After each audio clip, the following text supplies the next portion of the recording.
નમસ્કાર વિદ્યાર્થી મિત્રો, કેમ છો? મજામાં? Welcome to YouTube channel Ramesh Kaila.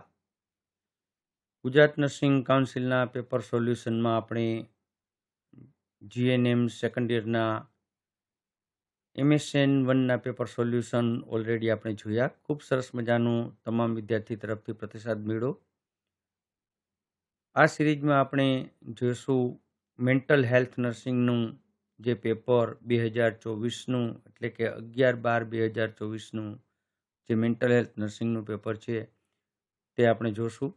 કેવા પ્રશ્નો પૂછાણા છે, કઈ રીતે પ્રશ્ન લખી શકાય તેની આપણે છણાવટ કરશું.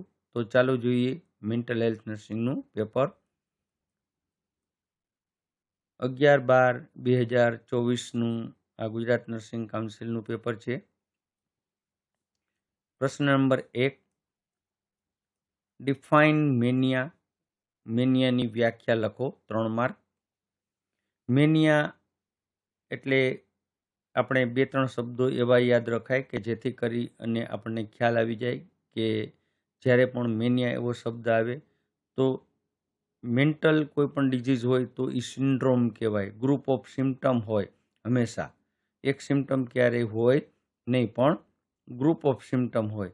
તો મેનિયા હંમેશા મેનિયાને સિન્ડ્રોમિક ડિઝીઝ કહેવાય કે જેમાં ગ્રુપ ઓફ સિમ્ટમ જોવા મળતા હોય. બીજી વસ્તુ, મેનિયા એટલે કેવો ડિસઓર્ડર છે? તો હંમેશા મૂડ ડિસઓર્ડર છે. મેનિયા છે એ મૂડ ડિસઓર્ડર છે. આ બે વસ્તુ આપણને ખાસ યાદ રહેવી જોઈએ. એમાં શું થાય? તો એમાં હંમેશા મૂડ છે એ એલિવેટેડ થાય, એકદમ હાઇપર એક્ટિવ વ્યક્તિ થઈ જાય અને વધુ પડતો મૂડી થઈ જાય તો એને મેનિયા કહેવાય. તો ચાલો જોઈએ કઈ રીતે વ્યાખ્યા લખાય કે mania is a state of increase intensity of emotion, feeling, angry and active. કેમાં ઇન્ટેન્સિટી કેની વધી જાય? તો ઇમોશન, ફિલિંગ, એંગ્રી, એક્ટિવિટી આ બધાની ઇન્ટેન્સિટી વધી જાય એટલે કે ઓવર એક્ટિવ થઈ જાય. અને એના કારણે શું થાય?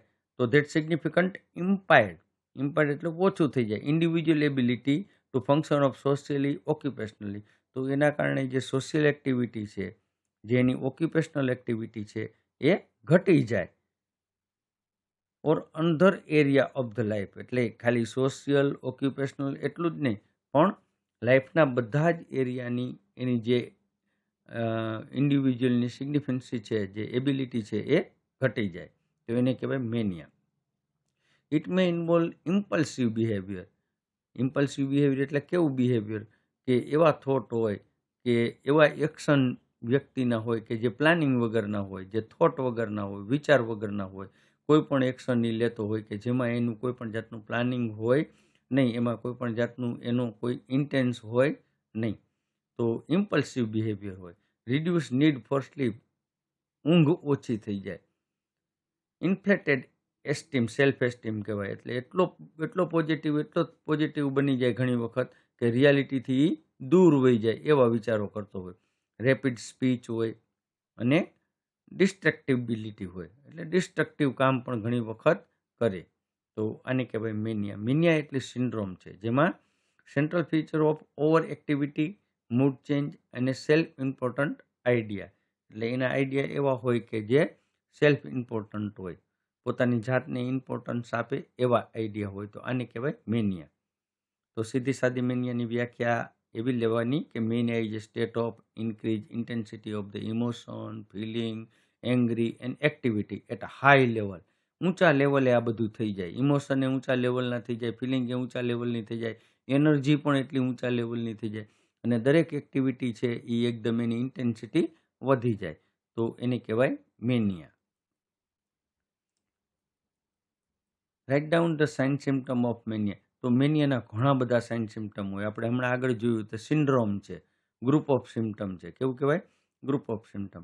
તો એક્યુટ મેનિક એપિસોડ જ્યારે આવે ત્યારે કેવા સાઇન સિમ્ટમ જોવા મળે? તો લગભગ 1 અઠવાડિયા સુધી આવા સાઇન સિમ્ટમ જોવા મળે. કેવા હોય? તો એલિવેટેડ, એક્સપેન્સિવ અને ઇરિટેબલ મૂડ હોય. કેવો હોય? ઇરિટેબલ મૂડ હોય, એકદમ સેન્સેટિવ હોય. યુફોરિયા. તો યુફોરિયા એટલે increase sense of psychological wellbeing. Happiness, એકદમ દાંત કાઢતું હોય, હેપી હેપી જતું હોય, એક્સ્ટ્રા એને કોઈ થિંકિંગ ન હોય, કોઈ એનું પ્લાનિંગ ન હોય, અને એમને હેપી રહેતું હોય તો યુફોરિયા કહેવાય.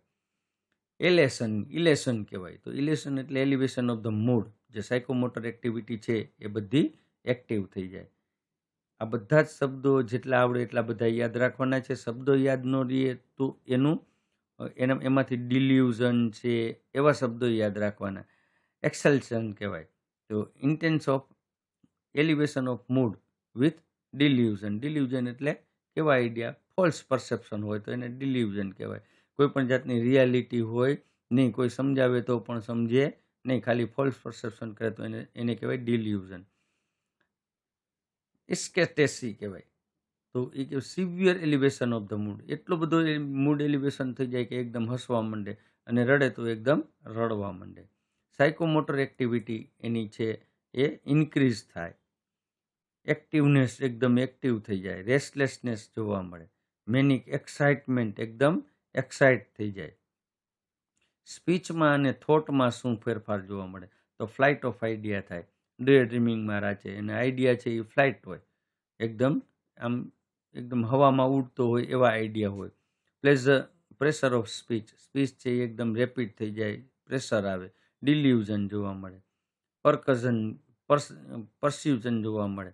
અને આપણે આગળ જોયું ડિસ્ટ્રેક્ટિબિલિટી એટલે કે ડિસ્ટ્રક્ટિવ ઘણી વખત થઈ જાય. બીજા કેટલાક સાઇન સિમ્ટમ છે. તો એ સાઇન સિમ્ટમમાં શું છે? તો ઇનકેસ ધ સોશિયેબિલિટી એટલે ઘણી વખત એટલો સોશિયલ થઈ જાય, એટલો કામ કરે તો ખૂબ જ કામ કરે. ઇમ્પલ્સિવ બિહેવિયર આપણે જોયું. ઇમ્પલ્સિવ એવું બિહેવિયર કે એની એક્શન એવી હોય કે એમાં કોઈ પ્લાનિંગ ન હોય, કોઈ થોટ ન હોય. ડિસઇન્હિબિશન હોય. હાઇપરસેક્સ્યુઅલ અને પ્રોમિક્યુસ બિહેવિયર હોય, હાઇપરસેક્સ્યુઅલ થઈ જાય. પુઅર જજમેન્ટ હોય નહીં. હાઈ રિસ્ક એક્ટિવિટી કરે, કોઈ પણ રિસ્ક લેવા માટે તૈયાર થઈ જાય. સ્લીપ છે એ એટલે એને આપણે કહીશું કેવું કે સ્લીપ ડિસ્ટર્બન્સીસ હોય તો સ્લીપ ડિસ્ટર્બન્સીસ કહેવાય. Decrease food intake due to over activity. ઘણી વખત એટલું બધું કામ કરતો હોય કે ખાવાનું પણ ભૂલી જાય, તો એ ફૂડ ઇન્ટેક છે એ ઓછું થઈ જાય ઓવર એક્ટિવિટીના કારણે. ડિક્રીઝ એટેન્શન એન્ડ કોન્સન્ટ્રેશન અને એટેન્શન ઓછું થઈ જાય. એબસન્ટ ઇનસાઇટ, અંદરની કોઈ પણ ઇનસાઇટ, એની કોઈ પણ જાતની મેમરી છે એ રીએ નહીં. તો આ હતા મેનિયાના કેટલાક ચિહ્નો, લક્ષણો. નર્સિંગ મેનેજમેન્ટ છે. તો નર્સિંગ મેનેજમેન્ટ છે એ પેશન્ટ નીડ ઉપર એનો આધાર રહીએ. તો આપણે એમ લખાય કે નર્સિંગ મેનેજમેન્ટમાં 3 ટાઈપની નીડ પેશન્ટની જોવા મળે. પહેલી છે થેરાપ્યુટિક નીડ, બીજી ફિઝિકલ નીડ, અને ત્રીજી સાયકોસોશિયલ નીડ. તો થેરાપ્યુટિક નીડમાં આપણે શું કરી શકીએ નર્સ તરીકે? Health patient two accept the medicine. દવાઓ લીએ એના માટેનો પ્રયત્ન કરવાનો. ઘણી વખત દવા પણ લીએ નહીં. Check for the side effect of the medicine and record. પેશન્ટને કોઈ વૂન્ડ હોય તો ટ્રીટ કરો, કારણ કે પેશન્ટ એને નિગ્લેક્ટ કરે. જો પેશન્ટને લિથિયમ કાર્બોનેટ ડ્રગ ચાલતી હોય તો લિથિયમ લેવલ ચેક કરવું જોઈએ. જમવામાં સોલ્ટ ઓછું આપવું જોઈએ.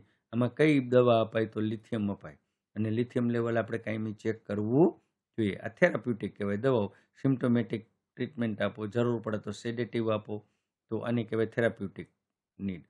ફિઝિકલ નીડ એટલે શારીરિક આપણે જરૂરિયાતો જે આપણે પૂરી પાડીએ એ. એમાં આપણને શું આવશે? તો પેશન્ટને કોઈ પણ કન્સ્ટ્રક્ટિવ વર્ક આપો. વોર્ડમાં કાપડના ડસ્ટર બનાવવા માટે જૂની બેડશીટ આપો, બનાવે. એને તમે એક વખત શીખવાડો તો બધું બનાવે. એટલે કન્સ્ટ્રક્ટિવ એને વર્ક આપવાનું. પેશન્ટને એક્સ્ટ્રા કેરિક્યુલર એક્ટિવિટીમાં હંમેશા એંગેજ રાખવાનું. જે કામ કરતો હોય એનાથી વળી બીજું તરત જ કામ આપી દેવાનું. હંમેશા કામ સાથે એંગેજ રાખવાનું, કારણ કે હાઇપર એક્ટિવ હોય. પેશન્ટને નોન સ્ટિમ્યુલેટિંગ એન્ડ કામ એન્વાયરમેન્ટ પૂરું પાડવાનું. સ્ટિમ્યુલેશન ન મળે, દાખલા તરીકે ઓછી લાઇટિંગ, ઓછો નોઇઝ, આવું બધું એન્વાયરમેન્ટ આપણે પૂરું પાડવું જોઈએ. પેશન્ટને ઇન્જ્યુરી, બ્રેસિસ કે ઇન્ફેક્શન માટે ચેક કરવું જોઈએ. 2 એક્સાઇટ પેશન્ટને વોર્ડમાં એકસાથે રાખવા જોઈએ. આવા 2 હાઇપર એક્ટિવ મેનિયાના પેશન્ટ હોય તો બંનેને વોર્ડમાં રખાય, એકસાથે વોર્ડમાં રખાય નહીં. પેશન્ટને એપ્રોપ્રિએટ ડ્રેસિંગ અને ગ્રૂમિંગ પ્રોવાઈડ કરવું. એપ્રોપ્રિએટ ડ્રેસિંગ અને ગ્રૂમિંગ મીન્સ એને કપડાં સારા પહેરાવવા, એને વ્યવસ્થિત રાખવું. પેશન્ટને પોતાની પર્સનલ હાઇજીન મેન્ટેન કરવા માટે હેલ્થ એજ્યુકેશન આપવું. પેશન્ટને પોતાના ન્યુટ્રિશનલ કેર લેવા માટેની સમજણ આપવી, ન્યુટ્રિશન કેર આપવી, વર્બલ એક્ટિવિટી રિડ્યુસ કરવાનું, બને ત્યાં સુધી ઓછું બોલે એવું આપણે જોવાનું. ટેનિસ બોલ રમવા માટે આપો જેથી કરીને હોસ્ટિબિલિટી ને ઇનિમેટ થિંગ તરફ વાળે. અને ચેલેન્જિંગ એનર્જી છે એની જે ચેનલાઇઝ જે એનર્જી એને ચેનલાઇઝ એનર્જી કહેવાય. એટલે કે કોઈ પણ વસ્તુ એવી રીતે વાળો કે એનું જે શક્તિ છે એ બધી દડો ફેંકવામાં, દડો બેટને મારવામાં, એમાં શક્તિ બધી વપરાઈ જાય. તો એને કહેવાય ચેલેન્જિંગ એનર્જી કહેવાય. નિર્જીવ વસ્તુમાં એને વધારે એનર્જી વાપરે એના માટેનો પ્રયત્ન કરવાનો. મેનિયાવાળા પેશન્ટને રમતના પાર્ટનર તરીકે ડિપ્રેસિવ પેશન્ટ ક્યારેય રાખવું નહીં. આવું ડલ પેશન્ટ હોય તો એ મેનિયાવાળા પેશન્ટની સાથે ચાલે નહીં. આનાથી પેશન્ટની એક્સાઇટમેન્ટમાં વધારો થાય, એને એમ થાય કે જો હું કેવો છું એમ. કોમ્પિટિશન હંમેશા એવોઇડ કરવાની. પેશન્ટને વાંચવાનો શોખ હોય તો મેગેઝિન આપો. પેશન્ટને એન્ઝાયટી સ્ટાર્ટ કરી હોય, એક્ટિવિટી સ્ટાર્ટ કરી હોય તે પેશન્ટને કમ્પ્લીટ કરવા માટે એન્કરેજ કરવાનું. કામ એન્વાયરમેન્ટ પ્રોવાઈડ કરવાનું. પેશન્ટને દિવસના 2 નેપ એટલે કે ઝોકા માટે એન્કરેજ કરવું. નેપ્સ એટલે જો થોડુંક સૂવે એવી રીતે દિવસે પણ સૂવે એના માટે એન્કરેજ કરવાનું. પેશન્ટ 6 થી 8 કલાક ઓછામાં ઓછી સ્લીપ લે એના માટે એન્કરેજ કરવો જોઈએ. To protect the patient from the ઇન્જુરી and self and other. તો પેશન્ટ પોતાને પણ ઇન્જુરી ન કરે અને બીજાને પણ ઇન્જુરી ન થાય એના માટે એને આપણે એન્કરેજ કરવાનું હોય. નોન સ્ટિમ્યુલેટિંગ છે એન્વાયરમેન્ટ, કામ એન્વાયરમેન્ટ. દાખલા તરીકે ટપકતો નળ દરવાજામાંથી ખોટા અવાજ આવે તો પેશન્ટને ઇરિટેટ કરે. બરાબર, કોઈ પણ ઇન્જુરી હોય તો ચેક કરવાનું, વૂન્ડનું ડ્રેસિંગ કરવાનું. પેશન્ટને કહેવું જો બૂમો પાડશો કે સ્ટાફ સાથે સારું વર્તન નહીં કરો તો તેને ટીવી જોવા દેવામાં આવશે નહીં. આવી રીતે કોઈ પણ જાતની એવી પનિશમેન્ટ કરવાની કે તમને આમ કરવા દેવામાં આવશે નહીં. તો આ મેનિયાના પેશન્ટની આવી ટ્રીટમેન્ટ હોય. To encourage appropriate dressing and grooming. આપણે આગળ આવ્યું તો સારા કપડાં પહેરવા માટે કહેવાનું. બરાબર, પેશન્ટ તમને એમ કહે કે આજે મારા પતિ મને મળવા આવવાના છે તેથી હું આજે રેડ સાડી, રેડ લિપસ્ટિક, માથામાં ફૂલ નાખવા માગું છું. તો પેશન્ટને સમજાવું કે ખુશ થવું એ સારી બાબત છે, પરંતુ હોસ્પિટલમાં હોવાથી લાઇટ લિપસ્ટિક, લાઇટ કલરની સાડી પહેરો તો વધારે સારું લાગે. આવું સમજાવવાનું, આપણે પેશન્ટને આવું સમજાવવાનું છે. પેશન્ટ પૂરતા કપડાં પહેરે તે ચેક કરવું. અપૂરતા કપડાં પહેર્યા હોય તો તેને પૂરતા કપડાં પહેરવા માટે એન્ફોર્સ કરવું. Persist attend and personal hygiene. Personal hygiene બરાબર જાળવવાનું. ઓરલ હાઇજીન છે, બાથ છે, કપડાં છે, બોવેલ ઇવાક્યુએશન એટલે બોવેલ ટ્રેનિંગ છે, બરાબર, રેગ્યુલર ટોયલેટ જવા માટેની સમજણ આપવાની, ક્લીન ક્લોથ પહેરવા માટેની સમજણ આપવાની. ન્યુટ્રિશનલ કેર, તો બરાબર ન્યુટ્રિશન લે એના માટે ફૂડ આપવાનું. પેશન્ટ સહેલાઈથી ખાઈ શકે તેવી વસ્તુ આપો. બરાબર, પેશન્ટના રિલેટિવને કીઓ એપલ, બનાના, ઓરેન્જ બધા છાલ કાઢી અને પછી રેડીમેન્ટ કરીને આપે. ફ્રીક્વન્ટ અને એડિક્વેટ મીલ આપો. લિથિયમ કાર્બોનેટ ડ્રગ ચાલતી હોય તો પ્લેન્ટી ઓફ વોટર લેવા માટેની સૂચના આપવાની. વધારે પડતું સોલ્ટ ન લેવા માટેની સલાહ આપવાની. હાઈ પ્રોટીન ડાયટ અને હાઈ કાર્બોહાઈડ્રેટ ડાયટ આપવાનો. ફૂડ સર્વ કરતાં પહેલાં એકદમ શાંત વાતાવરણ પૂરું પાડવાનું.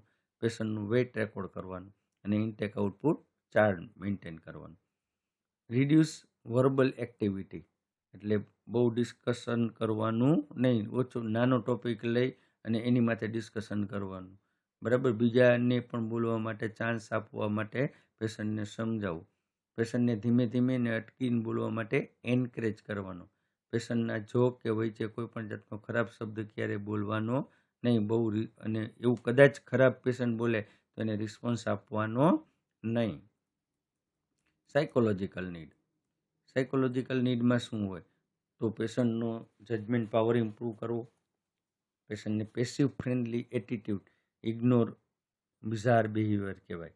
એવું કહેવાય પેસિવ ફ્રેન્ડલી એટીટ્યુડ રાખવાનું. ફ્રેન્ડ જ હોય પણ એક્ટિવ ફ્રેન્ડ થવાનું નહીં. પેસિવ ફ્રેન્ડ, આપણે એની ચિંતા જ કરવાની હોય પણ બેક સાઈડમાં જઈ અને ચિંતા કરવાની હોય તો એને કહેવાય ઇગ્નોર બિઝાર બિહેવિયર કહેવાય. પેશન્ટનું એટેન્શન જળવાય તે માટે નવી નવી એક્ટિવિટી આપો. સિમ્પલ વર્ક આપો. સ્ટિમ્યુલાઈ અને જે ડિસ્ટર્બન્સ કરતી હોય એવી એક્ટિવિટીથી પેશન્ટને દૂર રાખો. શરૂઆતમાં સિમ્પલ વર્ક આપો, ધીમે ધીમે કોમ્પ્લેક્સ વર્ક આપો. કોમ્યુનિકેશન ઇમ્પ્રૂવ કરો. રિક્રિએશન નીડ પૂરી પાડો. પ્રેયર માટે એને પેશન્ટને એન્કરેજ કરવું, તો આ બધી સાયકોલોજીકલ નીડ છે. તો એમાં આપણે એક એક વાક્ય લખતું જવાનું. જજમેન્ટ ઇમ્પ્રૂવ કરવું હોય તો શું કરવાનું, તો એને પેશન્ટ સાથે પેસિવ જે આપણે કીધું કે એટીટ્યૂડ રાખવાનું છે, પેશન્ટનું ડેઇલી વર્ક ચેક કરવાનું છે, બરાબર, સેક્સ્યુઅલ બિહેવિયર જોવાનું છે, પેશન્ટ વાસ્તવિક એપ્રોચ રાખે છે કે નહીં તે જોવાનું છે, પેશન્ટ બરાબર એટેન્શન રાખે છે કે નહીં તે જોવાનું છે, પેશન્ટ ધીમે ધીમે બોલે છે કે નહીં તે જોવાનું. એટેન્શન અને કોન્સન્ટ્રેશનમાં સિમ્પલ વર્ક આપવાનું છે. ઘણી વખત પેશન્ટને સારી ફિલ્મ બતાવવા માટેનો પ્રયત્ન કરવાનો છે. ઇમ્પ્રૂવ કોમ્યુનિકેશનમાં શું કરવાનું, તો કોમ્યુનિકેશનને ઇમ્પ્રૂવ કરવાનું. પેશન્ટને સારી આર્ગ્યુમેન્ટ કરવાની નહીં, શાંતિથી સાંત્વના આપવી. ઘણી વખત એના ખભે હાથ રાખીને પણ સમજણ આપવી જોઈએ. હસી મજાક ક્યારે પણ કરવી નહીં. સોશિયલાઇઝેશન ઇમ્પ્રૂવ થાય એના માટેના પ્રયત્ન કરવાનો. પેશન્ટને એકલો નહીં રાખવાનો, એની સાથે વાતચીત કરવાની, એને સાચી સમજણ આપવાની. સેલ્ફ કોન્સેપ્ટ માટે શું કરવાનું, તો સેલ્ફ કોન્સેપ્ટ માટે પેશન્ટને નામથી બોલાવો. પેશન્ટને જે ગમે તે એક્ટિવિટી, ગમે એવી એક્ટિવિટી માટે એને છૂટ આપો. બાથિંગ, ટેકિંગ ફૂડ, હાથે લીએ પોતાની જાતે કરે તો એના માટે છૂટ આપો. ગ્રુપ થેરાપી પેશન્ટને આપવી. તો આ રીતે એને એન્કરેજમેન્ટ કરવું. રિક્રિએશન નીડ, પેશન્ટને રિક્રિએશન આપો. રાઇટિંગ, ડ્રોઈંગ, રમાડો. સ્પિરિચ્યુઅલ નીડ, પ્રેયર કરવા માટે એન્કરેજ કરવાનો. ડિસ્ચાર્જ પ્લાન, કેવી રીતે ડિસ્ચાર્જ થતી વખતે પેશન્ટના ફેમિલી હોય તો એને સમજાવવાનું. પેશન્ટ બોજારૂપ નથી છે એવું એને સમજાવવાનું. વિઝિટ માટે સમજાવવાનું. ફોલોઅપ માટે સમજાવવાનું. રેગ્યુલર ડ્રગ્સ લેવા માટે સમજાવવાનું. પેશન્ટને મેનિક ફેઝ આવે ઘણી વખત, પછી ડિપ્રેશનમાં જાય તો આપણે એને સાઇન સિમ્ટમ પણ સમજાવવા જોઈએ. તો આ હતો પહેલો પ્રશ્ન અને મેનિયા. ત્યારબાદ સ્કિઝોફ્રેનિયા. તો મેનિયા અને સ્કિઝોફ્રેનિયા વારંવાર પૂછાતા બે પ્રશ્નો છે. સ્કિઝોફ્રેનિયા એ સાયકોટિક કન્ડિશન છે. કેવી છે? સાયકોટિક. ક્લિયર કોન્શિયસમાં થિંકિંગ, ઇમોશન અને વાયોલન્સમાં ડિસ્ટર્બન્સ જોવા મળે. વોલિશનમાં ડિસ્ટર્બન્સ જોવા. એના કારણે સોશિયલ વિડ્રોવલ થાય. કેવું થાય? સોશિયલ વિડ્રોવલ એટલે સોશિયલ પેશન્ટ રહેતું નથી, એકલું રહીએ એવું પેશન્ટ રહે. સોશિયલ એક્ટિવિટીમાં ક્યાંય ભાગ લે નહીં. સાયકોટિક કન્ડિશન છે, બરાબર. તો પેશન્ટના થિંકિંગમાં, ઇમોશનમાં અને એના ફિલિંગમાં બધામાં ડિસ્ટર્બન્સીસ જોવા મળે. ચિહ્નો લક્ષણોમાં બે ભાગમાં વહેંચવાના હોય. ચિહ્નો લક્ષણો હંમેશા પ્રાઇમરી સિમ્ટમ અને સેકન્ડરી સિમ્ટમ. તો પ્રાઇમરી સિમ્ટમમાં શું આવે, તો પ્રાઇમરી સિમ્ટમમાં 4A affective disturbance, affective disorder, autistic thinking અને એમ્બિવેલન્સ. આ 4A આપણે યાદ રાખવાના છે 4A સિમ્ટમમાં. તો સ્કિઝોફ્રેનિયાના સિમ્ટમમાં પહેલું અફેક્ટિવ ડિસ્ટર્બન્સીસ. પેશન્ટને એપ્રોપ્રિએટ ઇમોશનલ રિસ્પોન્સ બતાવી શકતો નથી. એ ડિસ્ટર્બ જ હોય. જે આપણે ઇમોશન બતાવવા જોઈએ, જ્યારે એને હસવાનું હોય ત્યારે હસે નહીં, જ્યારે રડવાનું હોય ત્યારે રડે નહીં. એના ઇમોશન છે એ ડિસ્ટર્બન્સીસ હોય. પછી અફેક્ટિવ ડિસઓર્ડર એટલે કેવું હોય? અફેક્ટિવ ડિસઓર્ડર એટલે કે ઇલનેસ જ છે. મૂડ ચેન્જ થાય, વારંવાર મૂડ ચેન્જ થઈ જાય, એટીટ્યુડ ચેન્જ થઈ જાય, થિંકિંગ ચેન્જ થઈ જાય, આવું બધું બિહેવિયરમાં ઘણી વખત ચેન્જ થઈ જાય તો ડિસઓર્ડર કહેવાય. ઓસ્ટિક થિંકિંગ થોટ પ્રોસેસ છે. આ ઓસ્ટિક થિંકિંગ એટલે એક પ્રકારનો થોટ, જે એન્વાયરમેન્ટ રિલેટેડ કોઈ થોટ હોતા નથી. ગમે ત્યારે ડે ડ્રીમિંગમાં એ ખોવાઈ જાય અને ઇમોશનલી હંમેશા ડિટેચ રહીએ. તો આને કહેવાય ઓસ્ટિક થિંકિંગ. એમ્બિવેલન્સ એટલે કેવું હોય? તો એમ્બિવેલન્સ એટલે સેમ પર્સન માટે ઇમોશન, એટીટ્યુડ, આઈડિયા અને ડિઝાયર ઓપોઝિટ હોય. એમ્બિવેલન્સ એટલે એનામાં બેલેન્સ ન હોય. જે વ્યક્તિ માટે એ સારું બોલે તો સારું બોલે, બીજા માટે ખરાબ બોલે તો ખરાબ બોલે. લાઇક અને ડિસલાઇક બંને હોય. કોઈને સારું કહે તો સારું કહે અને થોડીક વાર ખમીને પાછું થોડીક મિનિટો પછી એને જ પાછું ખરાબ કહે. તો એને કહેવાય એમ્બિવેલન્સ. એટલે સેમ પર્સન હોય, એક જ વ્યક્તિ હોય તો એના માટે એનું ઇમોશન એ અલગ હોય, એના એટીટ્યુડ એ અલગ હોય, એના આઈડિયા એ અલગ હોય, એ ઓપોઝિટ હોય. ગમે ત્યારે સારું પણ બોલી શકે, ગમે ત્યારે ખરાબ પણ બોલી શકે. એસોસિએટિવ લૂઝનેસનેસ. તો એસોસિએટિવ લૂઝનેસનેસ એટલે શું? આ એક થોટ ડિસઓર્ડર છે. એમાં લોજિકલ થિંકિંગ કરતો નથી. ટૂંકમાં થિંકિંગ એનું લોજિકલ હોય નહીં, લોજિક સાથે કોઈ કનેક્શન હોય નહીં. બ્રિઝાર કહેવાય, બ્રિઝાર થિંકિંગ કહેવાય. ડૉક્ટર ક્રિકેટ રમે છે, વાદળી વરસાદ છે, આવું આમ એવું બોલે કે એને કંઈ ખ્યાલ આવે નહીં, એકબીજા સેન્ટેન્સ એકબીજાને મળતા હોય નહીં. તો આને 4A કહેવાય અને 4A યાદ રાખવાના છે. સેકન્ડરીમાં આપણે બધું હેલ્યુસિનેશન, એમાં હેલ્યુસિનેશનમાં વિઝ્યુઅલ હોય, ટેક્ટાઇલ હોય, ગ્લસ્ટરી હોય, ઓલ્ફેક્ટરી હોય. બરાબર, વિઝ્યુઅલ એટલે અવાજ, ખોટા અવાજ આવતા હોય, ખોટું દેખાતું હોય. ગ્લોસ્ટરી એટલે એને સ્વાદ ખરાબ આવતો હોય. ઓલ્ફેક્ટરી એટલે સુગંધ, એને સારી સુગંધ હોય તો ખરાબ આવતી હોય. તો આને કહેવાય હેલ્યુસિનેશન. રોપ પેશન્ટ જે દોયડું હોય તો એને સાપ માને. એમાં હેલ્યુસિનેશન એટલે કોઈ પણ વસ્તુ, ઓબ્જેક્ટ હોય. ઇલ્યુઝન એટલે કોઈ ઓબ્જેક્ટ હોય નહીં. આટલું યાદ રાખવાનું. થોટના ડિસઓર્ડરમાં અસ્ટિક થિંકિંગ આપણે આગળ જોયું કે થિંકિંગ એવું હોય કે થોડીક વાર કોઈના માટે લાઈક એ હોય ને કોઈના માટે ડિસલાઈક એ હોય. થિંકિંગ બ્લોક થઈ જાય, નિયોલોજિઝમ થઈ જાય. આઈડિયા હોય જ નહીં, પોવર્ટી ઓફ આઈડિયા એટલે એ નવા આઈડિયા હોય જ નહીં. પોવર્ટી ઓફ સ્પીચ એટલે સ્પીચમાં ગરીબાઈ એટલે બહુ બોલે નહીં. પ્રિઝર્વેશન એટલે પ્રિઝર્વ હોય પેશન્ટ, એલોન થઈ જાય, વિડ્રોલ સિમ્ટમવાળું થઈ જાય. ડિલ્યુઝન એટલે ફોલ્સ પરસેપ્શન થઈ જાય. એક્ટિવિટીમાં નેગેટિવિઝમ હોય. સ્ટીરિયોટાઇપ સ્પીચ હોય, ઇકોલાલિયા, હાલો હાલો હાલો, એકને એક શબ્દ 3 વખત બોલતો હોય. વર્બી જનરેશન હોય, સ્ટીરિયોટાઇપ એક્ટિવિટી હોય, ઇકોપ્રેક્સિયા હોય, એકને એક વસ્તુ વારંવાર કરતો હોય. મેનેરિઝમ હોય, કોઈ બોલતું હોય એવા ને એવા શબ્દો બોલ્યા કરે, મેનેરિઝમ હોય. ઇમ્પલ્સિવનેસ હોય, ઇમ્પલ્સિવનેસ એટલે આપણે આગળ જેમ જોયું તો ઇમ્પલ્સિવ બિહેવિયર, એવું બિહેવિયર હોય કે જેને કાંઈ ઇમ્પલ્સિવનેસ એટલે થોટ અને થિંકિંગને, પ્લાનિંગને કાંઈ લેવા દેવા હોય નહીં. સેલ્ફ કેર ડેફિશિયન્ટ હોય, પોતાની જાતે કેર લઈ શકે નહીં. તો આને કહેવાય સેકન્ડરી સિમ્ટમ. તો આવું આપણે યાદ રાખવાનું છે. ગ્રુમિંગ એનું હાવ ઓછું થઈ જાય. રૂટીન વર્ક એક્ટિવિટી પણ ખૂબ ઓછી થઈ જાય. તો સ્કિઝોફ્રેનિયાના કેટલાય લક્ષણ. સ્કિઝોફ્રેનિયા એટલે ગાંડું અને મેનિયા એટલે ડાયું ગાંડું. આટલું યાદ રાખવાનું. જે માણસ ડાયો હોય અને એને આપણે ગાંડો કહીએ તો ડાયો ગાંડો હોય તો મેનિયા કહેવાય, અને પ્યોર ગાંડો હોય તો સ્કિઝોફ્રેનિયા કહેવાય. આવું યાદ રાખવાનું છે. સ્કિઝોફ્રેનિયાનું નર્સિંગ મેનેજમેન્ટ.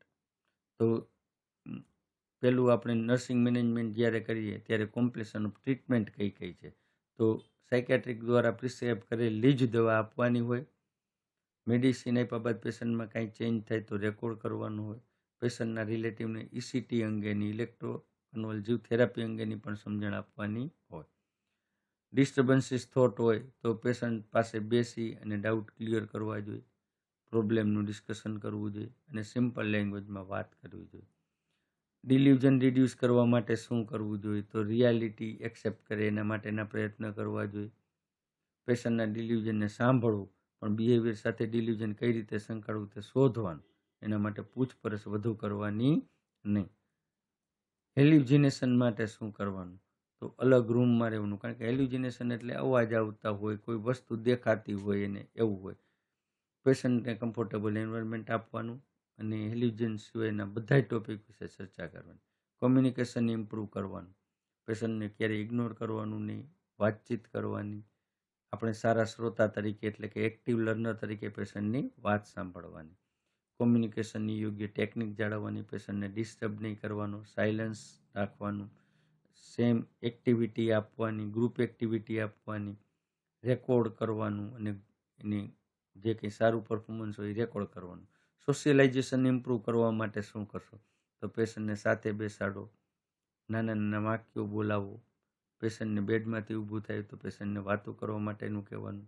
સારા પરફોર્મન્સ માટે એને એન્કરેજમેન્ટ એટલે કે શાબાશી આપવાની. પેશન્ટને બીજા પેશન્ટ સાથે ટાઈમ સ્પેન્ડ કરવા માટેની મંજૂરી આપવાની.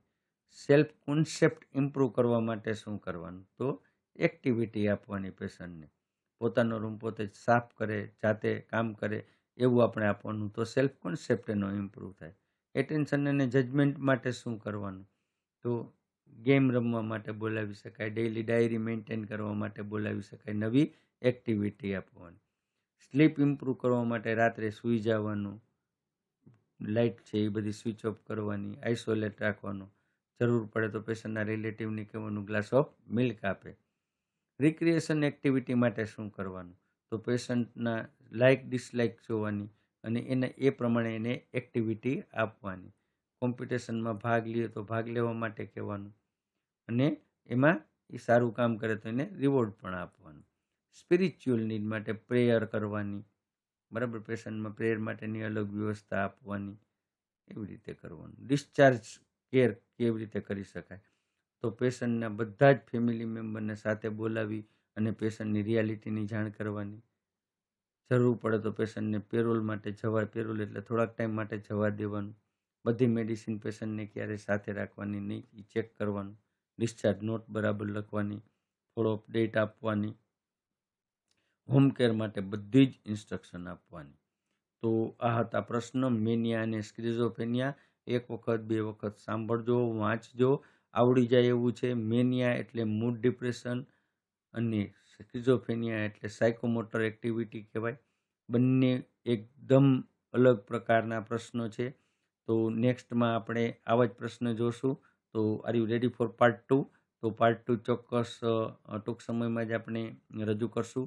અને આવા જ વિડીયો જોવા માટે 2015 થી 2025 સુધીના તમામ પેપર સોલ્યુશન જોવા માટે આજે જ પ્લે સ્ટોરમાં જઈ અને માસ્ટરમાઇન્ડ એજ્યુલેબ ડાઉનલોડ કરો અને પેપર કેવી રીતે લખાય, પેપરમાં સાચું માર્ગદર્શન. પેપર તમે ગુજરાતી ઇંગ્લિશ મિક્સ લખો, નો પ્રોબ્લેમ. ઓબ્જેક્ટિવ છે એ તદ્દન ફ્રી જોવા મળશે. એપ્લિકેશન ડાઉનલોડ કરો આજે જ. એમાં કોઈ પણ જાતની મુશ્કેલી પડે તો 9601409876 પર કોલ કરો. વિડીયોની નીચે આપેલી ડિસ્ક્રિપ્શન બોક્સમાં લિંક આપેલી છે જે તમને ડાયરેક્ટ માસ્ટરમાઇન્ડ સુધી પહોંચાડશે અને તમે માસ્ટરમાઇન્ડ એપ ડાઉનલોડ કરી આવા જ વિડીયો જોઈ શકશો. તો વિડીયોને ચોક્કસ શેર કરજો, આપણા મિત્રો સાથે વિડીયો શેર કરજો, જરૂર પડે ત્યાં કોમેન્ટ કરજો. અને તમે લાઈક તો કરશો જ નહીં, પણ એમ છતાંય તમને એમ લાગે કે લાઈક કરવા જેવું છે તો ચોક્કસ લાઈક કરજો. ખૂબ ખૂબ આભાર, ધન્યવાદ.